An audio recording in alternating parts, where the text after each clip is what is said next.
Electro-Demon.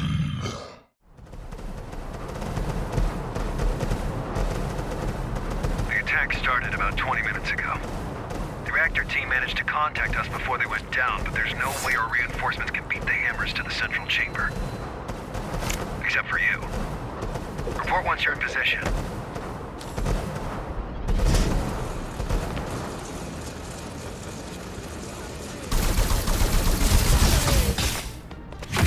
In position. Hi, Jackie.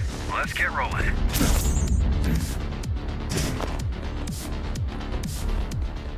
Ghostrunner 2 is a brand new game from the One More Level studio. The original game came out back in 2020 and it was praised for its innovative and fast-paced gameplay, and now, finally, in 2023, we have a sequel in the form of Ghostrunner 2.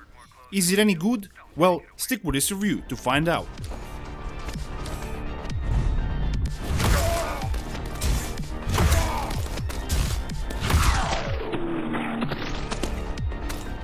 Before we delve into the review, please subscribe, like and share if you like the content I'm making.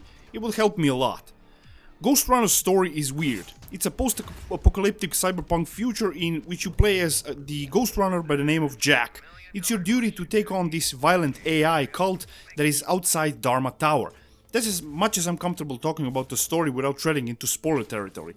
And honestly, I kinda didn't understood the story at all. I vaguely remembered the story of the first game, and the sequel kinda expects you to be familiar with its story.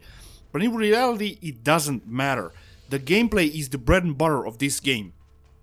Basically, one hit kills you, and the same goes for your enemies. So every room creates an exhilarating encounter and kind of a chess game. You need to prioritize which enemy to take on first, what route to take, etc. You're gonna die a lot. I think I died around 50 times per level. It's trial and error, but I fucking love it. You kill enemies with your sword, which now can deflect bullets as well. Also, you have a dash move that is useful in combat and for platforming as well. Both deflecting bullets attacks and dashing consume stamina. Yeah, they've implemented stamina in this game, but it's a great balance and it regenerates fairly quickly. There's also the parry attack. If you parry an enemy's attack at just the right moment, you'll kill him instantly and with style. The enemy variety is great, and each enemy has its attack and pattern, and you'll quickly get the hang of it. Every encounter is either a room or a location that is carefully designed. There's shit ton of platforming, wall running and plenty of parkour stuff. There's combat encounters, and these also have smaller parkour sections, but there are sections of pure platforming. These are tough as nails, but very fun and addicting. There are also boss fights in this game. The boss fights were some of the most challenging parts of this game. They'll test your dexterity, dodging and also parkour skills. Very nail-biting fights. But the sense of achievement when you finally beat a hard boss or hard section of the game this is where the game is really a masterpiece. Have you ever considered the possibility of you being the target as well? What are you talking about, you hippie freak? What are you talking about, you hippie freak? To aid you in combat, there are a lot of gadgets at your disposal. Shuriken, which you can throw at enemies, Shadow ability, which is basically invisibility for a small amount of time, and also Tempest ability, which is a powerful wind that can kick back enemies and is also used heavily in puzzle/platforming sections. There are ultimate abilities as well that are very useful, like Flux for example, a powerful beam that obliterates enemies and can clear a hard section of the level in a matter of seconds, but it's got a hefty cooldown to prevent spamming. Also, the platforming sections use a lot of gadgets, like throwing shurikens at electrical junction boxes and plenty more. It gets complicated very quickly. The best new addition of this game is the motorcycle. Yeah, a motherfucking cyber motorcycle. It was. Sadly, even if the burst didn't hit them, they couldn't have survived. The colony was entirely dependent on supply routes from Earth. So yeah, this one's dumber than aliens did it. The sections with the motorcycle are my favorite part of this game. So challenging and fun. It's cool and fast. You also have a nitro boost that is used for jumping long distances. There's also combat with your bike and also a boss fight on your motorcycle. Just fucking amazing. I forgot to mention the upgrades.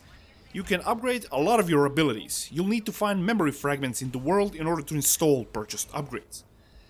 And also, the soundtrack accompanying you on your journey of fast-paced killing and jumping is just perfect. It was great in the first game and it's even better here. It's synthwave and it really sounds amazing. Take a quick listen. Do it the usual way. I'll be your handler on this one. Gonna haunt me even after death, huh? Sure is, Jackie. I've always wanted to work more closely with you. Don't take it away from me. What a life. Ah, it's getting tricky. But you should be fine if you use your dash booster.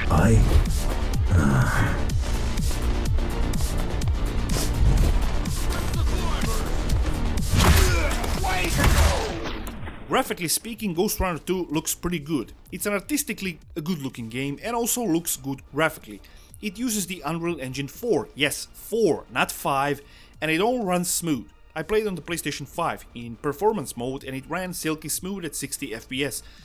There was a noticeable drop in frames sometimes, especially in the huge desert level, but other than that it was smooth sailing. I had 2 crashes on the PlayStation 5, but other than that everything worked flawlessly.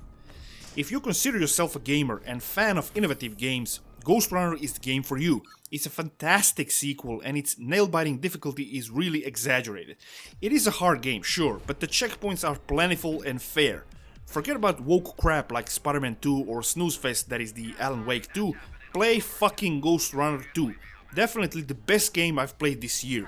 It's not a full price title, and I got it on PlayStation Network for $40. It's roughly around 12 hours long. If I had to give a score to this game, I'd give it 10 out of 10. What is he doing here?